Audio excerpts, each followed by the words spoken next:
नमस्कार, जय हिंद, वंदे मातरम। प्यारे बच्चों, यूपी लेखपाल की तैयारी आपकी निरंतर जारी है और हम निरंतर आपके लिए अच्छे से अच्छा कंटेंट लाने का प्रयास कर रहे हैं। उसी श्रृंखला में आज हम एक और मॉक टेस्ट लेकर आए हैं। ये मॉक टेस्ट आपका जो है आपके सिलेबस पर आधारित है, लेकिन इसमें दो चीज़ें आपकी नहीं हैं। एक तो करंट अफेयर्स और डीआई। करंट अफेयर्स मैं आपको अलग से तैयार करवाऊंगा, लेकिन आपको जो आपकी डीआई है वो स्वयं तैयार करनी होगी। वीडियो को लाइक कर लीजिएगा, चैनल पर नए हैं चैनल को सब्सक्राइब कर लीजिएगा, क्योंकि प्रश्न यहीं से आएगा। आप पढ़ते रहेंगे आप मेरे साथ तो आपको यकीन आएगा। रही बात पीडीएफ की, तो स्क्रीन पर जो आपको नंबर दिख रहा है व्हाट्सएप, उस पर व्हाट्सएप मैसेज करिए, आपको पीडीएफ के बारे में पूरी जानकारी प्राप्त हो जाएगी। तो चलिए शुरू करते हैं। आपका पहला प्रश्न है कि निम्नलिखित में से किस अधिवेशन में कांग्रेस ने पहली बार मौलिक अधिकारों और राष्ट्रीय आर्थिक कार्यक्रम से संबंधित प्रस्ताव पारित किए थे? लाहौर अधिवेशन, कराची अधिवेशन, लखनऊ अधिवेशन, फैजपुर अधिवेशन। सही उत्तर है आपका बी, कराची अधिवेशन। कराची अधिवेशन 1931 की अध्यक्षता सरदार वल्लभ भाई पटेल ने की थी। इस अधिवेशन में गांधी इरविन समझौते का अनुमोदन किया गया था। यह पहली बार था जब कांग्रेस ने आम जनता के लिए पूर्ण स्वराज के अर्थ को परिभाषित किया था। अगला प्रश्न है आपका कि 1857 के विद्रोह के दौरान उत्तर प्रदेश के बड़ौत में विद्रोह का नेतृत्व किसने किया था? शाहमल, कदम सिंह, देवी सिंह, मौलवी लियाकत अली। सही उत्तर है आपका ऑप्शन ए, शाहमल। शाहमल ने पश्चिमी यूपी के बड़ौत बागपत क्षेत्र में ग्रामीणों और किसानों को संगठित किया। उन्होंने ब्रिटिश संचार लाइनों को बाधित किया और एक न्याय व्यवस्था भी स्थापित की थी। कदम सिंह ने मेरठ में और मौलवी लियाकत अली ने इलाहाबाद में नेतृत्व किया था। अगला प्रश्न है आपका कि साइमन कमीशन 1927 के विरोध के संदर्भ में कौन से कथन सही हैं, यह आपसे पूछा गया है। इसमें कोई भारतीय सदस्य नहीं था। मुस्लिम लीग ने इसका समर्थन किया था। इसके विरोध में लाला लाजपत राय की मृत्यु हुई थी। केवल एक, एक और तीन, केवल दो और तीन, एक, दो और तीन सभी। सही उत्तर इसका ऑप्शन बी, एक और तीन सही है। साइमन कमीशन के सभी सदस्य अंग्रेज थे, इसलिए इसे स्वायत्त कमीशन कहा गया था। मुस्लिम लीग दो गुटों में बट गई थी। जिन्ना गुट ने विरोध किया था, जबकि सफी गुट ने समर्थन किया था, इसलिए कथन दो पूर्णता सत्य नहीं है। लाहौर में विरोध प्रदर्शन के दौरान लाला लाजपत राय पर लाठीचार्ज हुआ, जिससे उनकी मृत्यु हो गई थी। अगला प्रश्न है आपका कि प्रयाग प्रशस्ति के लेखक कौन थे और यह किस शासक से संबंधित था? बाणभट्ट हर्षवर्धन, हरिशेन समुद्रगुप्त, रविकीर्ति पुलकेशिन द्वितीय, कल्हड़ जयसिंह। सही उत्तर है आपका ऑप्शन बी, हरिशेन समुद्रगुप्त। तो हरिशेन समुद्रगुप्त के दरबारी कवि थे। प्रयाग प्रशस्ति इलाहाबाद के अशोक स्तंभ पर उत्कीर्ण है। यह संस्कृत भाषा और चंपू शैली गद्य पद्य मिश्रित में लिखी गई है। इसमें समुद्रगुप्त की विजयों का विस्तृत वर्णन मिलता है। अगला प्रश्न है आपका कि काकोरी ट्रेन एक्शन 9 अगस्त 1925 में किसे फांसी की सजा नहीं दी गई थी?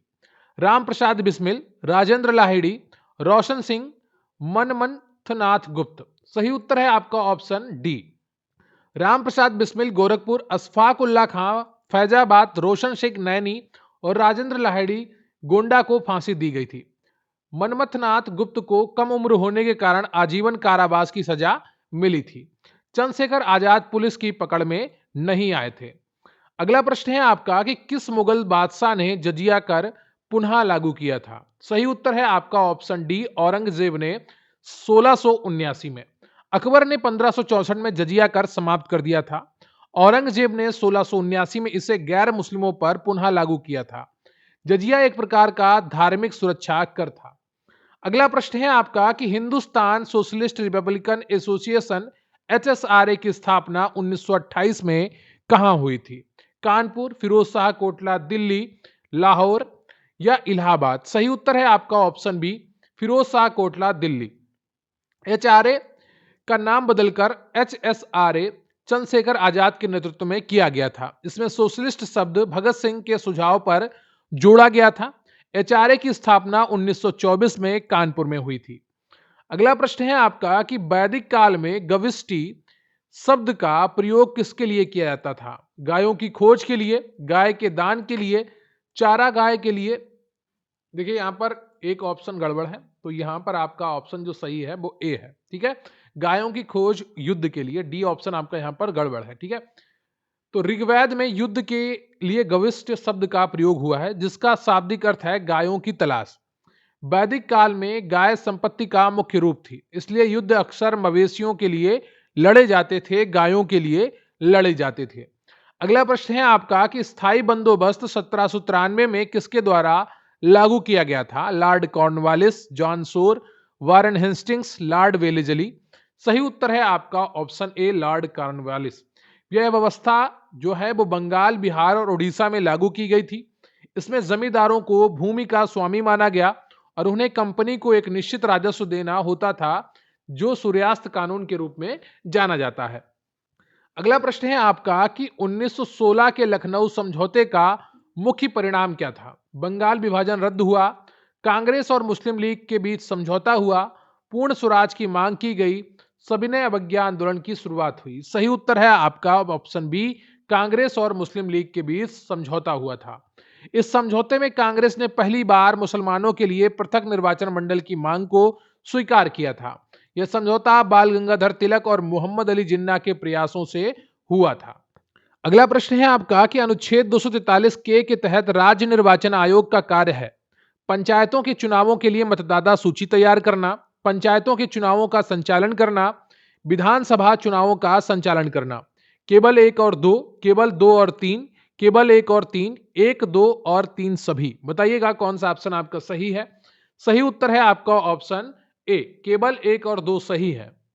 विधानसभा चुनाव है उनका संचालन राष्ट्रीय निर्वाचन आयोग करता है अनुच्छेद 324 के तहत। ठीक है, अनुच्छेद 243 के तहत राज्य निर्वाचन आयोग का गठन किया जाता है और ये पंचायतों और नगर पालिकाओं के चुनावों के लिए जिम्मेदार है।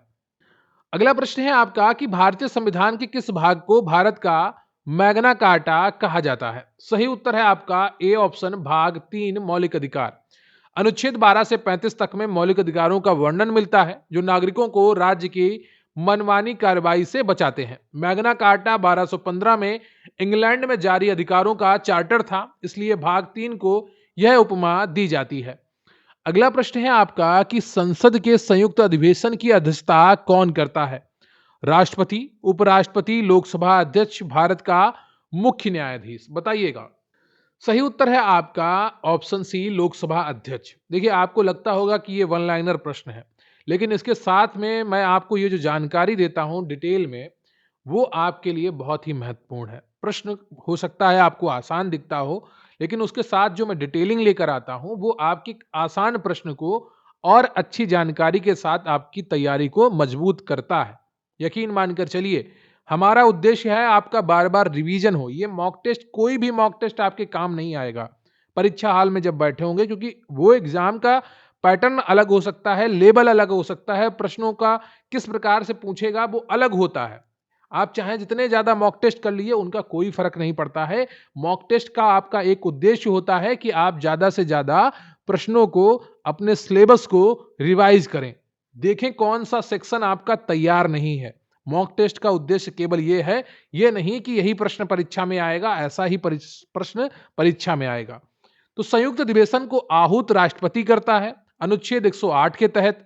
इसकी अध्यक्षता लोकसभा अध्यक्ष करता है अनुच्छेद 118 के तहत। यदि वह अनुपस्थिति हो तो लोकसभा उपाध्यक्ष इसकी अध्यक्षता करता है। अगला प्रश्न है आपका कि 73वें संविधान संशोधन अधिनियम 1992 के अनुसार पंचायती राज संस्थाओं का कार्यकाल कितना होता है? 3 वर्ष, 4 वर्ष, 5 वर्ष, 6 वर्ष। तो इसका सही उत्तर है आपका ऑप्शन सी, 5 वर्ष। ठीक है, अनुच्छेद 243 ई के तहत पंचायतों का कार्यकाल उनकी पहली बैठक की तारीख से 5 वर्ष होता है। यदि पंचायत 5 वर्ष से पहले भंग हो जाती है तो 6 महीने के भीतर चुनाव कराना अनिवार्य है। अब देखिए, जो अनुच्छेद 118 है, इसके चौथे खंड में लिखा है कि इसकी जो संयुक्त बैठक है उसकी अध्यक्षता लोकसभा अध्यक्ष करेगा, और 118 के पहले खंड में लिखा है कि संसद का प्रत्येक सदन अपनी कार्रवाई के लिए नियम बना सकता है, चाहे लोकसभा हो चाहे राज्यसभा हो। अगला प्रश्न है आपका कि भारतीय संविधान की किस अनुसूची में दल बदल विरोधी कानून का प्रावधान है? सही उत्तर है आपका ऑप्शन सी, 10वीं अनुसूची। इसे 52वें संविधान संशोधन अधिनियम 1985 द्वारा संविधान में जोड़ा गया था। ये सांसदों और विधायकों को एक दल से दूसरे दल में जाने पर अयोग्य घोषित करने का प्रावधान करता है। देखिए, इससे पहले 10वीं अनुसूची एक बार और संविधान में जोड़ी गई थी 35वें संविधान संशोधन के द्वारा, जब सिक्किम को सहराज्य का दर्जा दिया गया था। लेकिन 36वें संविधान संशोधन के द्वारा सिक्किम को भारत का राज्य बना लिया गया और 10वीं अनुसूची को खत्म कर दिया गया था। फिर यह दोबारा आई 10वीं अनुसूची कौन से संविधान संशोधन के द्वारा? 52वें संविधान संशोधन के द्वारा 1985 में दोबारा आती है 10वीं अनुसूची। अगला प्रश्न है आपका कि धन विधेयक को राज्यसभा अधिकतम कितने दिनों तक रोक सकती है? 14 दिन, 30 दिन, 3 महीने या 6 महीने? सही उत्तर है आपका 14 दिन।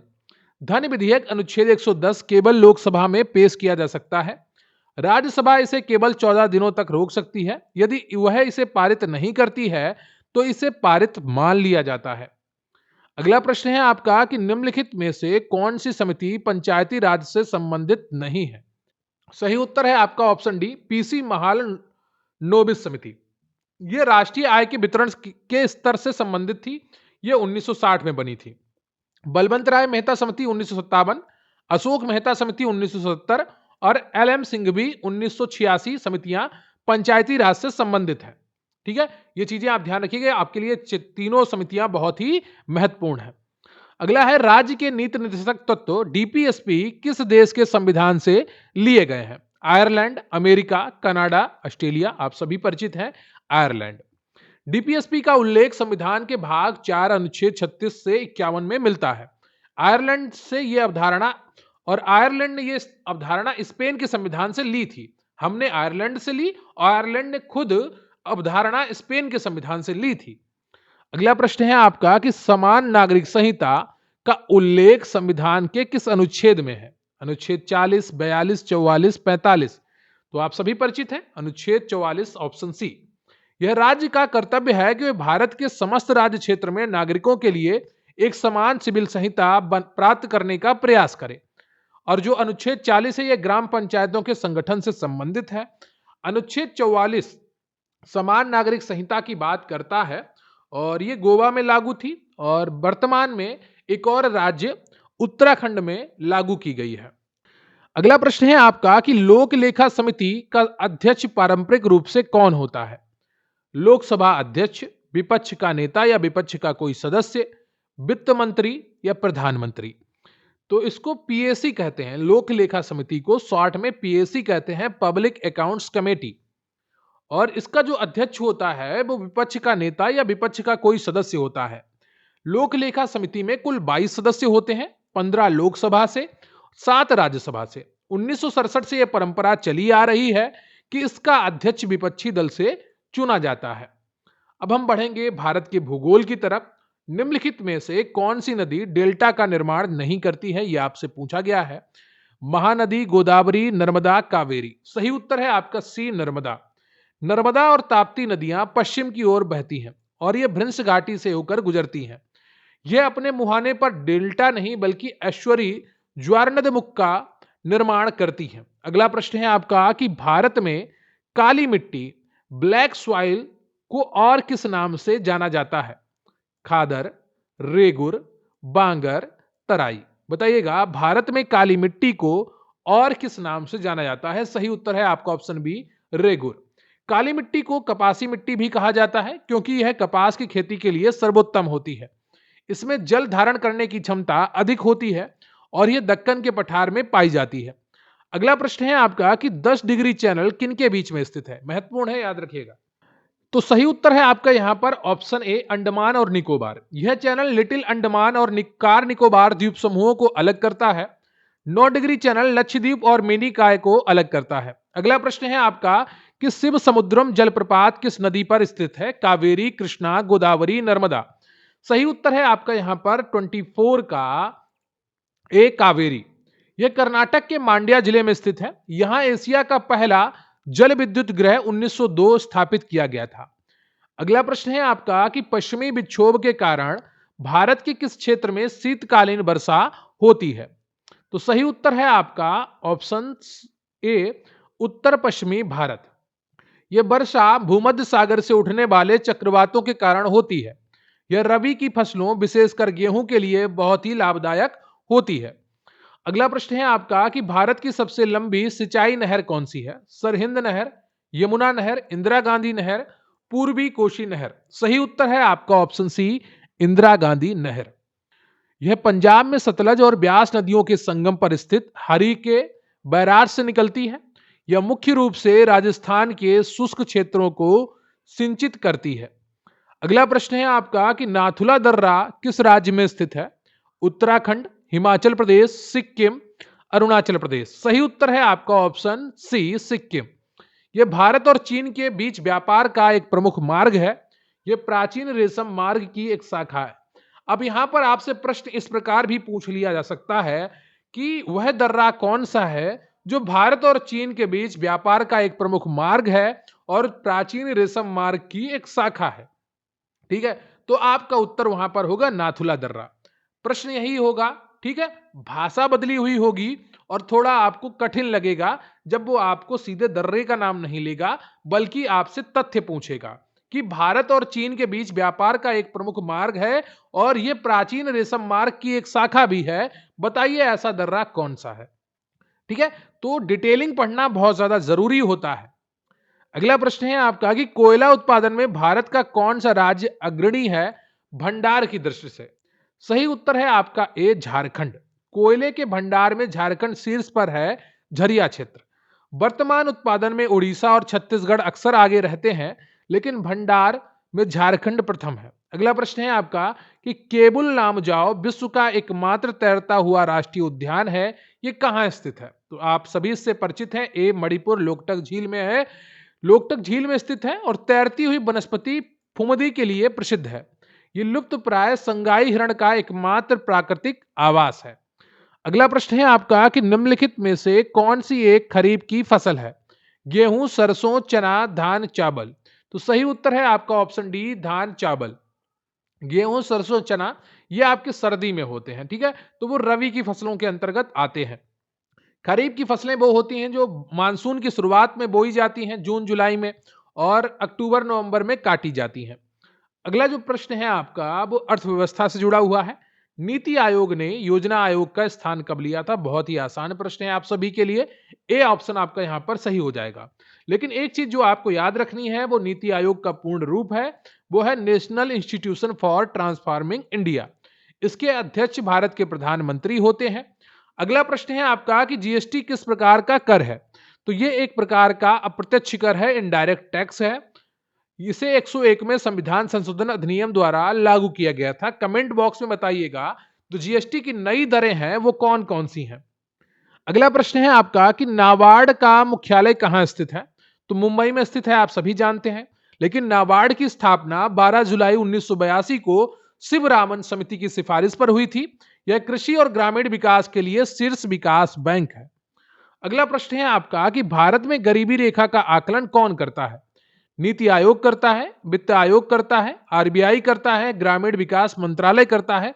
सही उत्तर है आपका ए, नीति आयोग टास्क फोर्स इसका है एक सांख्यिकी और कार्यक्रम कार्यान्वयन मंत्रालय के तहत एनएसएसओ के आंकड़ों का उपयोग करती है। यह पहले ये कार्य योजना आयोग करता था। अगला प्रश्न है आपका कि हरित क्रांति का जनक किसे माना जाता है? तो आप सभी इनको जानते हैं। B option, M S Swaminathan. Bharat में हरित क्रांति 1966-67 में शुरू हुई थी, जिसमें गेहूं और चावल के उत्पादन पर जोर दिया गया था। विश्व स्तर पर नारवन बोरलॉग को जनक माना जाता है। भारत में सबसे ज्यादा हरित क्रांति का फायदा पंजाब और पश्चिमी उत्तर प्रदेश के किसानों को, हरियाणा के किसानों को हुआ था। अगला प्रश्न है आपका कि मुद्रास्फीति के दौरान मुद्रा के मूल्य पर क्या प्रभाव पड़ता है? यह बढ़ता है, घटता है, स्थिर रहता है, कोई प्रभाव नहीं है। सही उत्तर है आपका ऑप्शन बी, घटता है। मुद्रास्फीति वह स्थिति है जिसमें वस्तुओं की कीमतें बढ़ती हैं और मुद्रा की क्रय शक्ति कम हो जाती है। इसका ऋणियों को लाभ और ऋणदाताओं को हानि होती है। अगला प्रश्न है आपका कि मेक इन इंडिया पहल कब शुरू की गई थी? सितंबर 2014 में, जनवरी 2015 में, अक्टूबर 2014 में, अगस्त 2016 में। सही उत्तर है आपका सितंबर 2014 में इसकी शुरुआत की गई थी। इसका उद्देश्य था कि भारत को वैश्विक डिजाइन और विनिर्माण केंद्र में बदलना। इसके प्रतीक लोगों में शेर है। अगला प्रश्न है आपका कि मानव विकास सूचकांक एसडीआई कौन जारी करता है? सही उत्तर है ऑप्शन बी, संयुक्त राष्ट्र विकास कार्यक्रम यूएनडीपी। यह 3 आयामों पर आधारित है: स्वास्थ्य, जीवन प्रत्याशा, शिक्षा, स्कूली शिक्षा के वर्ष और जीवन स्तर जीएनआई प्रति व्यक्ति। इसे पाकिस्तानी अर्थशास्त्री महबूब उल हक ने विकसित किया था। अगला प्रश्न है आपका कि सेबी का वैधानिक दर्जा किस वर्ष प्राप्त हुआ था? तो सही उत्तर है आपका ऑप्शन बी, 1992 में। सेबी की स्थापना 1988 में एक गैर संवैधानिक निकाय के रूप में हुई थी। इसे सेबी अधिनियम 1992 के माध्यम से वैधानिक शक्तियां दी गई हैं। यह प्रतिभूति बाजार का नियामक है। अगला प्रश्न है आपका कि राजकोषीय घाटा क्या है? कुल व्यय, राजस्व प्राप्तियां प्लस गैर ऋण पूंजीगत प्राप्तियां, कुल व्यय, कुल प्राप्तियां, राजस्व व्यय, राजस्व प्राप्तियां, बजटीय घाटा, ब्याज भुगतान। तो सही उत्तर है आपका ऑप्शन ए, कुल व्यय माइनस राजस्व प्राप्तियां प्लस गैर ऋण पूंजीगत प्राप्तियां।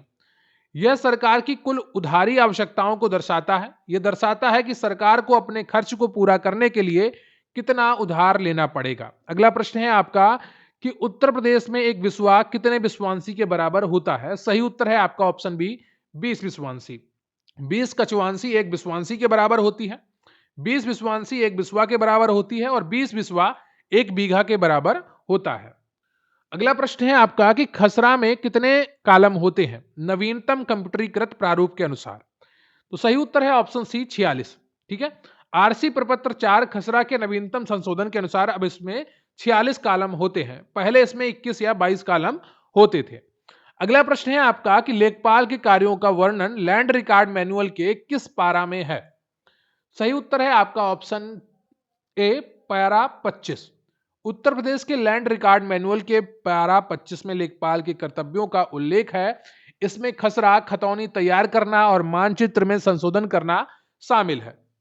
अगला प्रश्न है आपका कि प्रधानमंत्री आवास योजना ग्रामीण में केंद्र और राज्य सरकार का वित्त पोषण अनुपात सामान्य राज्यों में क्या है?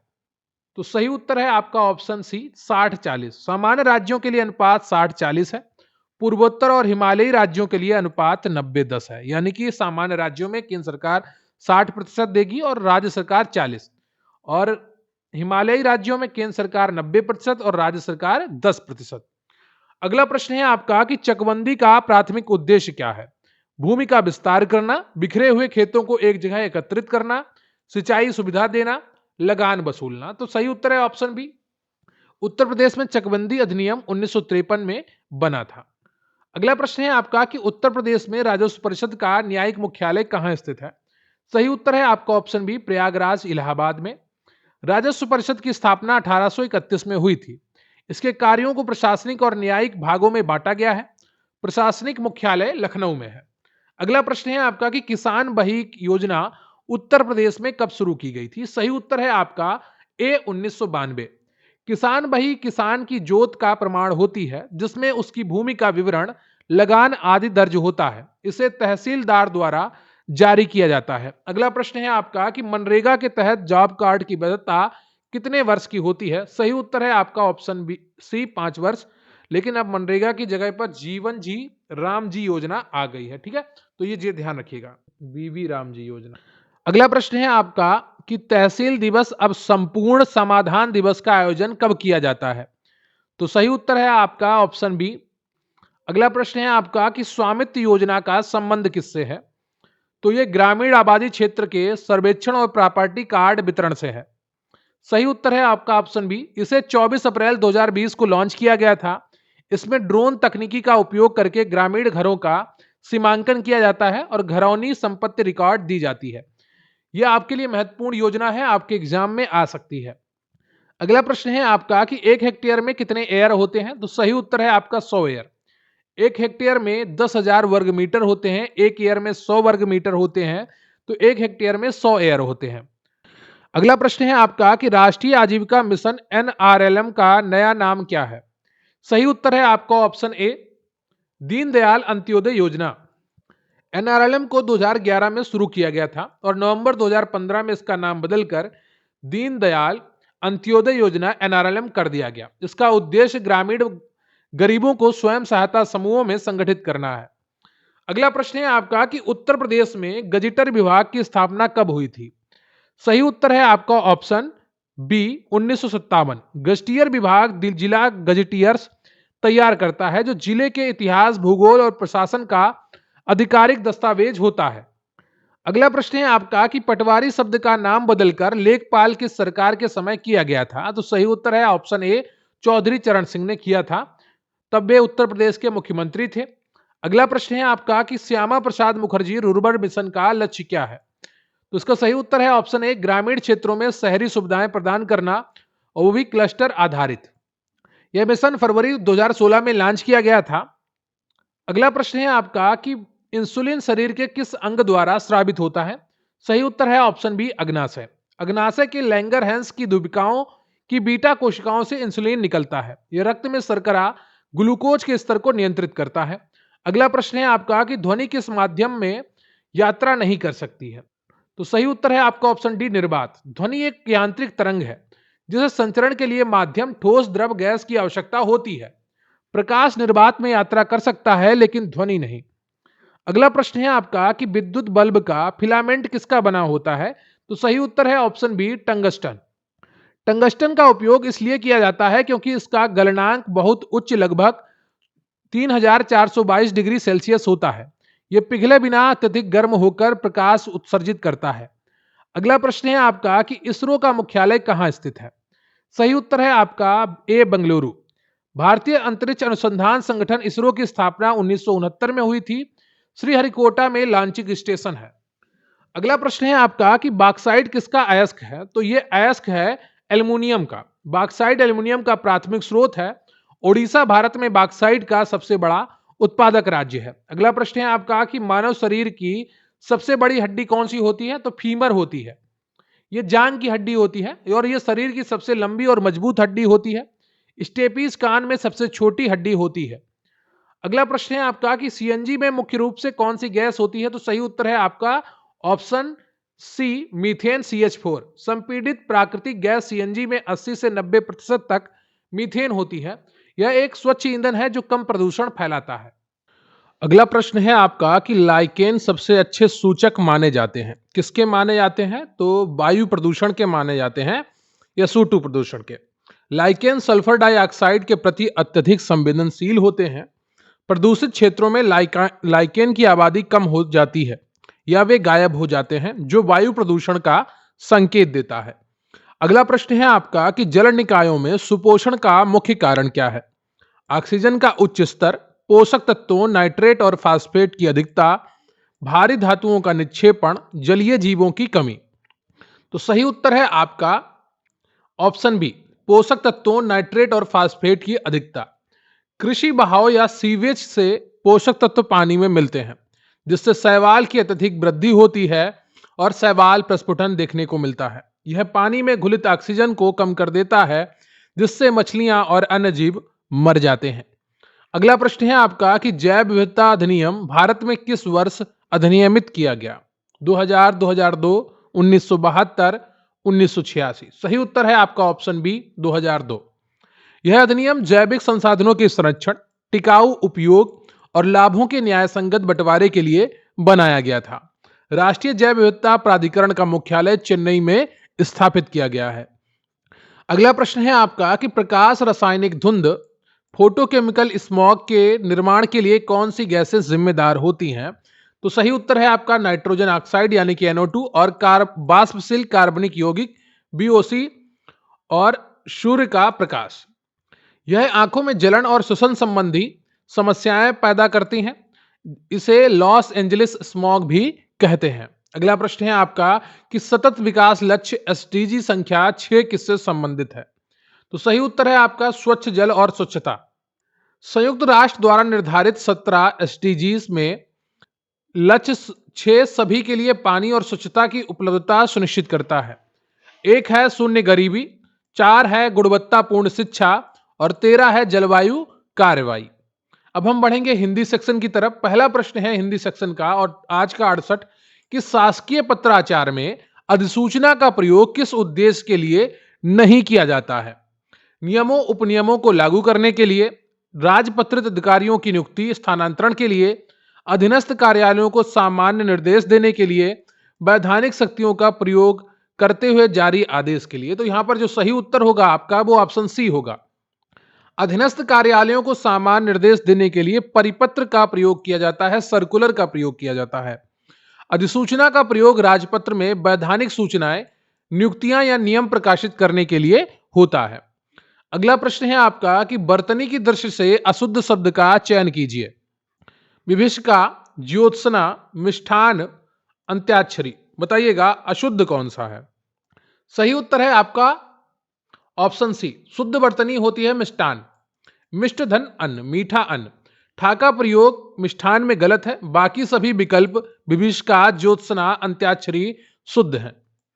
अगला प्रश्न है आपका कि निम्नलिखित में से कौन सा वाक्य व्याकरण की दृष्टि से अशुद्ध शुद्ध है?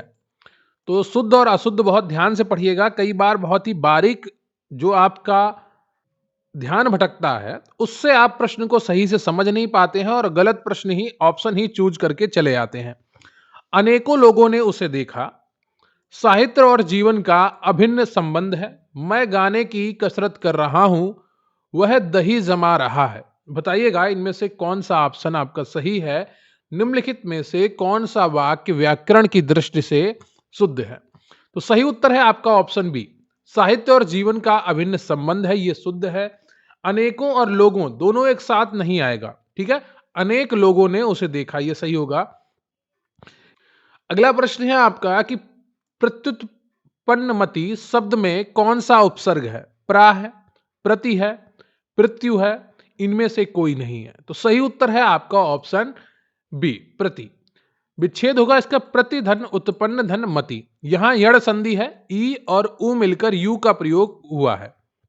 इसका अर्थ है जो तत्काल उत्तर सोच सके। अगला प्रश्न है आपका कि अंबुज और अंबुद शब्द युग्म का सही अर्थभेद क्या है? कमल, बादल, बादल, कमल, समुद्र, कमल, कमल, समुद्र। सही उत्तर है आपका यहां पर ऑप्शन ए, कमल और बादल। जब जा का प्रयोग होता है तो जल में जन्म लेने वाला, ठीक है, जल आ जाता है वहां पर, और अंबुद यानी कि दा तो जल देने वाला अर्थात बादल, ठीक है। अगला प्रश्न है आपका कि मुझसे चला नहीं जाता इस वाक्य में कौन सा वाच्य है? कर्तृवाच्य, कर्मवाच्य, भाववाच्य, इनमें से कोई नहीं। तो देखिए मुझसे चला नहीं जाता, क्या चला नहीं जाता, ये क्या है? ये है एक भाव है, तो ये भाववाच्य हो जाएगा। जिस वाक्य में ना कर्ता की प्रधानता हो ना कर्म की, बल्कि क्रिया का भाव प्रधान हो, तो वहां भाववाच्य होता है। यह प्रया अकर्मक क्रियाओं में और असमर्थता प्रकट करने के लिए प्रयुक्त होता है। अगला प्रश्न है आपका कि उच्छ्वास का सही संधि विच्छेद क्या है? उत धन श्वास, उच्च धनवास, उद धन श्वास, उच्च धन श्वास। तो सही उत्तर है आपका ऑप्शन ए, उत धन श्वास। ये व्यंजन संधि का उदाहरण है। यदि ता या दा के बाद शा आए तो वो ता या दा का चा और शा का छा हो जाता है। अगला प्रश्न है आपका कि चरर मरर खुल गए अरर रव स्फुटों से में कौन सा अलंकार है? देखिए आपके सिलेबस में डायरेक्ट अलंकार तो नहीं दिया गया है, लेकिन सामान्य हिंदी है, ठीक है, तो आप अपना एक बार पढ़ते रहिए, हो सकता है आ जाए एग्जाम में। तो रिवाइज सब कुछ करके जाना है, कुछ छोड़ के नहीं जाना है। सही उत्तर है आपका ए, अनुप्रास अलंकार। यहां रा वर्ण की बार बार आवृत्ति हुई, इसलिए यहां पर अनुप्रास अलंकार है। यह पंक्ति जो है वो सुमित्रा नंदन पंत की पंक्ति है। अगला प्रश्न है आपका कि जुगुप्सा किस रस का स्थायी भाव है? तो ये आपका विभत्स रस का स्थायी भाव है। भयानक रस का स्थायी भाव भय और रौद्र का क्रोध होता है। अगला प्रश्न है आपका कि अर्धशासकीय पत्र में संबोधन के लिए किस शैली का प्रयोग होता है? महोदय, महोदया, सेवा में, प्रिय श्रिय, प्रिय महोदय, व्यक्तिगत नाम से, भवदीय। बताइएगा कौन सा ऑप्शन आप सही है? तो अर्धशासकीय पत्र जो होते हैं, डेमी ऑफिशियल लेटर जो होते हैं, वो एक अधिकारी दूसरे अधिकारी को लिखता है। तो ये अर्धशासकीय पत्र तब लिखे जाते हैं जब एक अधिकारी दूसरे अधिकारी का ध्यान व्यक्तिगत रूप से किसी मामले की ओर दिलाना चाहता है। इसमें अनौपचारिक और आत्मीय शैली का प्रयोग होता है। अगला प्रश्न है आपका कि निम्नलिखित में से कौन सा शब्द तत्सम है? गधा, गाय, घोड़ा, गोधुम। सही उत्तर है आपका ऑप्शन डी, गोधुम। गोधुम गेहूं का तत्सम रूप है। गधा गंधर्व, गाय गो और घोड़ा घोटक तद्भव रूप है, ठीक है। अगला प्रश्न है आपका कि काठ का उल्लू मुहावरे का सही अर्थ क्या है? अडिग व्यक्ति, महामूर्ख, निर्जीव वस्तु, अत्यधिक चालाक। तो सही उत्तर है आपका ऑप्शन बी। जो व्यक्ति बिल्कुल निर्बुद्धि या जड़ हो उसे काठ का उल्लू कहा जाता है।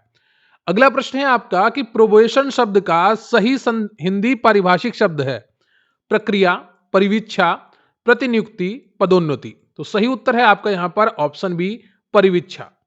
सरकारी नौकरी में नियुक्ति के बाद एक निश्चित अवधि परिवीक्षा काल कहलाती है जिसमें कर्मचारी के कार्य का मूल्यांकन होता है। अगला प्रश्न है आपका कि हिंदी साहित्य का ज्ञानपीठ पुरस्कार पाने वाले प्रथम हिंदी लेखक कौन थे? रामधारी सिंह दिनकर, सुमित्रा नंदन पंत, महादेवी वर्मा, अज्ञेय। तो सही उत्तर है आपका यहां पर ऑप्शन बी सुमित्रा नंदन पंत। उन्हें 1968 में उनकी कृति चिदंबरा के लिए ज्ञानपीठ पुरस्कार से सम्मानित किया गया था। रामधारी सिंह दिनकर को उर्वशी 1972 और महादेवी वर्मा को यामा 1982 के लिए मिला था। अगला प्रश्न है आपका कि कवि का स्त्रीलिंग शब्द कवियत्री है तो सम्राट का स्त्रीलिंग शब्द क्या होगा? सम्राटी होगा, सम्राज्ञी होगा, सम्राज्ञी होगा या सम्राटिन होगा? तो सही उत्तर है ऑप्शन बी। अगला प्रश्न है आपका कि दशमलव संख्या 10 का बाइनरी समतुल्य क्या होगा? बताइएगा दशमलव संख्या 10 का बाइनरी समतुल्य क्या होगा?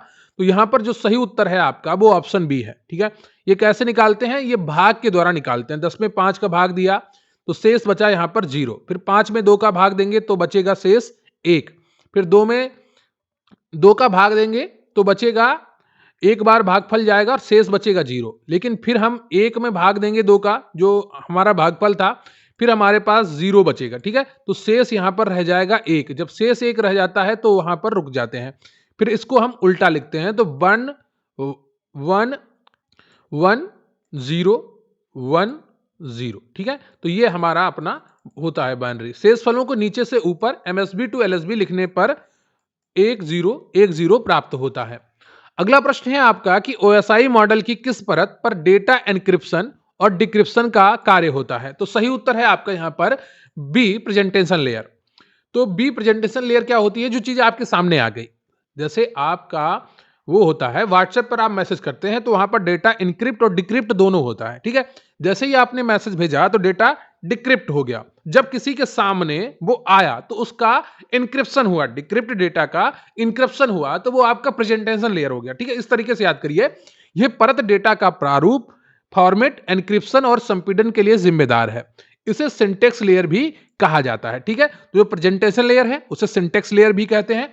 प्रारूप यानी कि किस तरीके से आपने मैसेज भेजा है, वीडियो में भेजा है ना, ऑडियो में भेजा है, टेक्स्ट फॉर्मेट में भेजा है या फोटो फॉर्मेट में भेजा है, ये आपका फॉर्मेट हो गया। एनक्रिप्शन क्या होता है? एक कोडिंग कर दी गई, उसे जो इसके पास एनक्रिप्शन की है वही उसको पढ़ पाएगा। ठीक है, एमएस एक्सेल में एब्सोल्यूट सेफ रेफरेंस के लिए किस चिन्ह का प्रयोग किया जाता है? बताइएगा आपका कौन सा ऑप्शन यहां पर सही हो जाएगा? तो सही उत्तर है आपका ऑप्शन बी डॉलर साइन का। जब हम किसी सेल रेफरेंस को लॉक करना चाहते हैं ताकि फार्मूला कॉपी करने पर वह ना बदले तो हम डॉलर का प्रयोग करते हैं, जैसे $A$1। इसे एब्सोल्यूट रेफरेंसिंग कहते हैं। अगला प्रश्न है आपका कि नेटवर्क सुरक्षा में फायरवॉल का प्राथमिक कार्य क्या है? डेटा का बैकअप लेना, अनाधिकृत पहुंच को रोकना, वायरस को हटाना, एंटीवायरस का काम है, इंटरनेट स्पीड बढ़ाना। तो यहां पर जो सही उत्तर है आपका वो ऑप्शन बी है, अनाधिकृत पहुंच को रोकना, प्रिवेंट अनऑथराइज्ड एक्सेस। फायरवॉल एक सुरक्षा प्रणाली है जो पूर्व निर्धारित सुरक्षा नियमों के आधार पर इनकमिंग और आउटगोइंग नेटवर्क ट्रैफिक की निगरानी और नियंत्रण करती है। यह निजी नेटवर्क के बाहरी हमलों से बचाता है। अगला प्रश्न है आपका कि किसी समस्या को हल करने के लिए चरण दर चरण प्रक्रिया को क्या कहते हैं? एल्गोरिथम कहते हैं, फ्लोचार्ट कहते हैं, स्यूडो कोड कहते हैं या प्रोग्राम कहते हैं? तो सही उत्तर है आपका ऑप्शन ए एल्गोरिथम। एल्गोरिथम किसी समस्या के समाधान के लिए निर्देशों का एक परिमित अनुक्रम है। फ्लो चार्ट एल्गोरिथम का चित्रात्मक निरूपण है। जब 8-9 में जब आप कंप्यूटर पढ़ना शुरू करते हैं, संभवतः आप तो 6 में ये चीजें आ गई होंगी, तो वहां पर हम फ्लो चार्ट के माध्यम से कंप्यूटर को किस प्रकार से प्रोग्रामिंग होती है उसको शुरू करते हैं समझना। ठीक है, तो वो फ्लो चार्ट होता है। जैसे हमको समझाया जाता है कि जो तहरी हम बनाते हैं, खिचड़ी हम बनाते हैं, उसके सारे क्रमों को हम बॉक्स बना के फ्लो चार्ट में एडजस्ट करते हैं तो वो फ्लो चार्ट हो जाता है। जब आप कंप्यूटर पढ़ना शुरू करते हैं तो वहां पर आप फ्लो चार्ट को देखते हैं। अब हम बात करेंगे यूपी जीके की। प्रश्न है कि सूची 1 को सूची 2 से मिलाना है। एक तरफ संस्थान दिए गए हैं, दूसरी तरफ जिले दिए गए हैं जहां पर वो संस्थान स्थित है। देखिए, भारतीय सब्जी अनुसंधान संस्थान वाराणसी में है, दलहन अनुसंधान संस्थान कानपुर में है, और जो भारतीय चारागाह एवं चारा अनुसंधान संस्थान है ये झांसी में है। भारतीय पशु चिकित्सा अनुसंधान संस्थान इज्जत नगर में है। देखिए, जैसे मुझे सारे याद हो गए बिना पढ़े, ठीक है, ऐसे ही आपको याद हो जाएंगे। बस बार बार इनका रिवीजन करते रहिए मेरे साथ, एक एक चीज आपके दिमाग में बैठ जाएगी और कहीं पर भी आपको जाना नहीं पड़ेगा बहुत ज्यादा पढ़ने के लिए। बस एक एक बार लगातार वही प्रश्नों को बार बार देखिए। रिवीजन बहुत जरूरी है। हमारे चैनल का उद्देश्य यही है, आपका बार बार रिवीजन कराना। भारतीय सब्जी अनुसंधान संस्थान वाराणसी में स्थित है, भारतीय दलहन अनुसंधान संस्थान कानपुर में है। ठीक है, इस प्रकार से आपको याद करना है। अगला प्रश्न है आपका कि खनिज 1 को सूची 1 और 2 को मिलाना है। एक तरफ खनिज दिए गए हैं, ठीक है, और दूसरी तरफ उनसे संबंधित जिले दिए गए हैं। प्रयागराज में क्या है, हमीरपुर में क्या है, ललितपुर में क्या है, सोनभद्र में क्या है, ये सब आपसे पूछा गया है। तो यहां पर जो आपका ऑप्शन सही हो जाएगा वो ए हो जाएगा। ठीक है, सोनभद्र में चूना पत्थर, ललितपुर में यूरेनियम, प्रयागराज में सिलिका बालू और हमीरपुर में ग्रेफाइट। ठीक है, तो ए ऑप्शन आपका यहां पर सही है। ललितपुर उत्तर प्रदेश का एकमात्र जिला है जहां सीमित मात्रा में यूरेनियम पाया जाता है। अगला प्रश्न है आपका कि मेला और उनके आयोजन स्थल को आपको मिलान करना है। गोविंद साहब मेला, कैलाश मेला, सैयद सलार मेला, शाकुंभरी देवी मेला, बहराइच सहारनपुर, अंबेडकर नगर आगरा। बताइएगा कौन सा ऑप्शन आपका सही है। तो सही उत्तर है आपका ऑप्शन ए, गोविंद साहब अंबेडकर नगर में, कैलाश मेला आगरा सिकंदरा में लगता है, सैयद सालार बहराइच में लगता है और शाकुंभरी देवी सहारनपुर में। ये मेले प्रदेश की सांस्कृतिक धरोहर का महत्वपूर्ण हिस्सा है। अगला प्रश्न है आपका कि 1857 की क्रांति के नेताओं के उनके स्थानों को सुमेलित करें। तो एक तरफ नेता दिए गए हैं, दूसरी तरफ उनके स्थान दिए गए हैं। तो सही उत्तर है आपका यहां पर ऑप्शन ए, लियाकत अली ने इलाहाबाद में, मौलवी अहमदुल्ला ने फैजाबाद अवध क्षेत्र में, खान बहादुर खान ने बरेली रुहेलखंड में और कदम सिंह ने मेरठ में विद्रोह का नेतृत्व किया था। मौलवी अहमदुल्ला पर अंग्रेजों ने 50,000 रुपए का इनाम रखा था। अगला प्रश्न है आपका कि थारू जनजाति के संदर्भ में निम्नलिखित कथनों पर विचार करें। यह उत्तर प्रदेश के तराई क्षेत्र में निवास करती है, यह दीपावली को शोक पर्व के रूप में मनाती है, इसमें संयुक्त परिवार प्रथा प्रचलित है। तो सही उत्तर है आपका सी, ये तीनों कथन सही है। ठीक है, थारू जनजाति है, ये गोरखपुर के तराई भाग में निवास करती है और ये प्रदेश की सबसे बड़ी जनजातियों में से एक है। वे अपने पूर्वजों को याद करने के लिए दीपावली को शोक के रूप में मनाते हैं। उनमें संयुक्त परिवार प्रथा है और बजहर नामक त्योहार मनाया जाता है। ठीक है, अगला प्रश्न है आपका कि उत्तर प्रदेश में गंगा एक्सप्रेस वे के संदर्भ में सही कथन चुनें। तो लंबाई 594 है और मेरठ से प्रयागराज तक प्रस्तावित है। ठीक है, तो इसका नाम अगर हो सकता है कि बाद में परिवर्तित कर दिया जाए क्योंकि चुनावी साल है और ये लगभग इसका निर्माण पूरा हो चुका है। तो करंट अफेयर भी ध्यान में रखिएगा और ये किसी भी महीने में इसका उद्घाटन हो सकता है, देखने को मिलेगा आपको अप्रैल से मई तक। सही उत्तर है आपका ऑप्शन सी, 1 और 2 दोनों। 6 लेन है, 8 लेन तक विस्तार योग्य है और एक्सप्रेस वे है जो मेरठ से प्रयागराज तक जाएगा। ये 12 जिलों के नाम याद रखिएगा, मेरठ, हापुड़, बुलंदशहर, अमरोहा, संभल, बदायूं, शाहजहांपुर, हरदोई, उन्नाव, रायबरेली, प्रतापगढ़, प्रयागराज से होकर गुजरेगा। अगला प्रश्न है आपका कि उत्तर प्रदेश के निम्नलिखित जनपदों में से किस एक को अंतरराष्ट्रीय सीमाएं स्पर्श नहीं करती है। बलरामपुर, श्रावस्ती, पीलीभीत, बस्ती। तो सही उत्तर है आपका यहां पर ऑप्शन डी, बस्ती। नेपाल के साथ सीमा साझा करने वाले यूपी के 7 जिले हैं, पीलीभीत, लखीमपुर खीरी, बहराइच, श्रावस्ती, बलरामपुर, सिद्धार्थनगर और महाराजगंज। बस्ती जिला नेपाल से सीमा साझा नहीं करता है। सूची 1 मुख्यालय को जिला से आपको मिलाना है। जालौन, कानपुर देहात, संत कबीर नगर, कुशीनगर, अकबरपुर माथी, उरई, खलीलाबाद, पडरौना। बताइएगा। तो सही उत्तर है आपका यहां पर ऑप्शन ए। ठीक है, तो जालौन का उरई है, कानपुर देहात का जो मुख्यालय है वो अकबरपुर माती है, संत कबीर नगर का खलीलाबाद है और कुशीनगर का पडरौना है।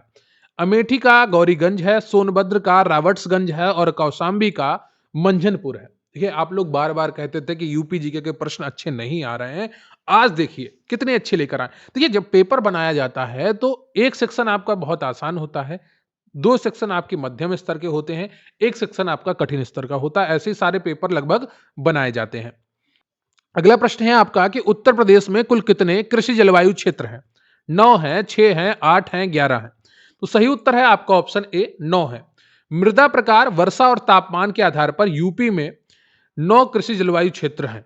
उदाहरण तराई, पश्चिमी मैदान, मध्य मैदान, बुंदेलखंड और बिंद क्षेत्र। ठीक है। अगला प्रश्न है आपका कि उत्तर प्रदेश में स्थित तापीय विद्युत परियोजनाओं में कौन सी गैस आधारित है? सिंगरौली, औरैया और दादरी, रिहंद, अनपरा। तो सही उत्तर है आपका ऑप्शन बी औरैया और दादरी। औरैया जिला और दादरी गौतम बुद्ध नगर एनटीपीसी की गैस आधारित संयंत्र है। सिंगरौली, रिहंद और अनपरा सोनभद्र कोयला आधारित संयंत्र है। अगला प्रश्न है आपका कि कन्या सुमंगला योजना के अंतर्गत पात्र बालिका के परिवार की अधिकतम वार्षिक आय सीमा क्या है? सही उत्तर है ऑप्शन बी 3 लाख रुपए। इस योजना का लाभ उठाने के लिए परिवार की वार्षिक आय अधिकतम 3 लाख रुपए होनी चाहिए। योजना के तहत बालिका को जन्म से लेकर उच्च शिक्षा तक 6 चरणों में कुल 25,000 रुपए की सहायता मिलती है। अगला प्रश्न है आपका कि बनारस अखबार 1845 जो उत्तर प्रदेश से निकलने वाला पहला हिंदी समाचार पत्र था, इसके संपादक कौन थे? भारतेंद्र हरिश्चंद्र, राजा शिव प्रसाद सितारे हिंद, सदा सुखलाल, महावीर प्रसाद द्विवेदी। सही उत्तर है आपका ऑप्शन बी राजा शिव प्रसाद सितारे हिंद। 1845 में काशी वाराणसी से प्रकाशित बनारस अखबार प्रदेश का पहला हिंदी समाचार पत्र माना जाता है। इसकी देव लिपि जो थी वो देवनागरी थी, लेकिन भाषा उर्दू मिश्रित हिंदी थी।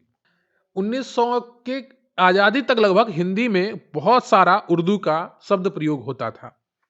ठीक है, आप पुरानी किताबें उठा के देखेंगे तो बहुत सारे उर्दू के शब्द हिंदी में प्रयोग होते थे।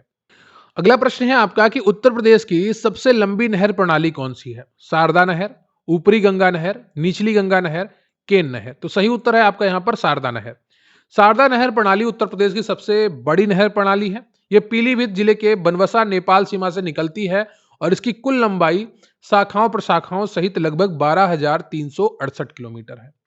तो ये रहा आपका मॉक टेस्ट नंबर 14। उम्मीद करता हूं आपने एक एक प्रश्न को ध्यान से देखा होगा, समझा होगा और बहुत अच्छा रिवीजन किया होगा। वीडियो को लाइक कर लीजिएगा, चैनल पर नए हैं चैनल को सब्सक्राइब कर लीजिएगा, अपने दोस्तों के साथ आप वीडियो शेयर करिएगा और कमेंट करके बताइएगा कि आज के 100 प्रश्नों में से आपके कितने प्रश्न सही लगे और कौन कौन सा सेक्शन आपका बहुत अच्छा रहा, कौन कौन से सेक्शन से आपका रिवीजन बहुत अच्छा रहा। देखिए, हमारा प्रयास है कि आपका ज्यादा से ज्यादा रिवीजन कराया जाए। देखिए, पढ़ने वाले आप बहुत ज्यादा हैं, आप बहुत मेहनत करते हैं, आप बहुत निरंतर परिश्रम करते हैं। जब निरंतर आप परिश्रम कर रहे हैं तो YouTube पर आप फालतू की बातें सुने, इसके लिए आपके पास समय नहीं होगा, है ना? तो मेरा उद्देश्य बिल्कुल भी नहीं है आपको 100 प्रश्नों के लिए 2 घंटे 2.5 घंटे रोका जाए। आप कम से कम टाइम में ज्यादा से ज्यादा चीजें लेकर जाएं। देखिए, मैंने एक हिस्ट्री का वीडियो डाला है यूपी लेखपाल का, 300 अच्छे क्वालिटी वाले प्रश्न आपको मैंने मात्र 40 मिनट में करके दिखाए कल। वो उसका लिंक आपको मिल जाएगा, देखिएगा उस वीडियो को। कितना कम टाइम में आपको कितना ज्यादा कंटेंट दिया गया है, आपको समझ में आएगा कि वही चीज किसी और चैनल पर आप जब जाएंगे 2-3 घंटे लगेंगे, लेकिन मैं आपको वही चीज मात्र 40, 45, 30, 35 मिनट में देता हूं, क्योंकि हमारा उद्देश्य है कि आप ज्यादा से ज्यादा रिवीजन कर सकें। रही बात पीडीएफ की, तो स्क्रीन पर आपको व्हाट्सएप नंबर दिख रहा होगा, वहां पर आप व्हाट्सएप मैसेज करें और आपको सारी पीडीएफ प्रोवाइड कर दी जाएंगी। रही बात नोट्स की क्वालिटी की, तो जैसा आप स्क्रीन पर देखते हैं, हम ऐसे ही नोट्स आपको प्रोवाइड कराते हैं। कोई बोर्ड का स्क्रीनशॉट लिया हुआ नोट्स नहीं, पेट का उठाया हुआ नोट्स नहीं, आपको लेखपाल के पर्टिकुलर नोट्स मिलेंगे, सारी नई पीडीएफ मिलेंगी। ये नहीं कि आपको किसी बोर्ड का उठा के नोट्स दे दिया, ये नहीं, है ना? तो अच्छी क्वालिटी की अगर आप पीडीएफ चाहिए तो हमारे साथ जुड़े रहिए। अन्य किसी चैनल से आपको ज्यादा अच्छा कंटेंट मिलेगा, ज्यादा अच्छी चीजें मिलेंगी, यकीन मानकर चलिए, और भरोसा आप करेंगे तो सफलता भी आपको मिलेगी। मिलते हैं फिर किसी अन्य वीडियो में, तब तक के लिए अपना ख्याल रखिए। जय हिंद, जय भारत।